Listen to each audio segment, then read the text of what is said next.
The vetting of Ida Odinga, the spouse of the late former Prime Minister Raila Odinga, as Kenya's representative to the United Nations Environment Programme, UNEP, turned to an endorsement meeting rather than an accountability session to gauge her suitability for the role. Members of the Defense and Foreign Relations Committee had applause and cheers more than the interview questions, prompting committee chair Nelson Koech to intervene and caution them. And as KTN's Daniel Kariuki now reports, the committee has retreated to write their report, set to be tabled on Tuesday before the House. Karibu sana.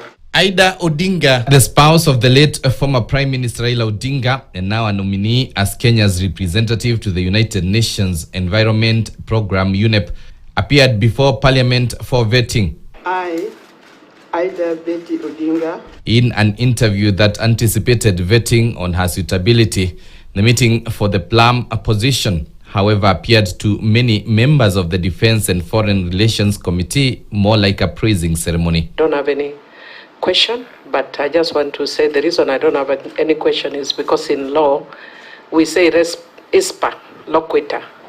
The facts speak for themselves. He's seeking a suitability. The MPs used the moment to shower the nominee with praise, pouring accolades, and telling her that she came prepared for the vetting and that they were actually intimidated by her. This trend caught the attention of the chair, who was forced to step in. Came in very prepared, as local Kenyans would say, umetuzia uoga na tumenunua. By the way you presented yourself, tumenunua, and we really want to appreciate you and your appointment. I don't think many people understand what Mama has done for this country, what she has been, what she goes through every election cycle, stoically, and also with calm resilience. You will have an opportunity as a committee to do your congratulatory messages later if you do approve her. For this point, let's restrict ourselves to the vetting process. As the question, Mama Ida can take any question. She's prepared. Ida Odinga, who declared her net worth as 500 million shillings, delivered an emotional tribute to her late husband Raila Odinga, describing him as her biggest supporter. Ida has pledged that if approved, she will champion the Stop Killing Our Environment movement.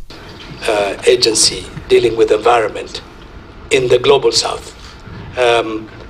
What actions would you take, and what kind of advocacy would you bring to your job to reverse this decline in the United Nations and to increase the resources for an important agency like the United Nations Environment Programme?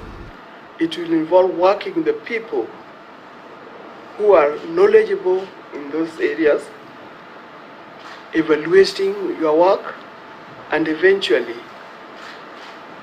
seeing if you can meet the target, the goals that you targeted.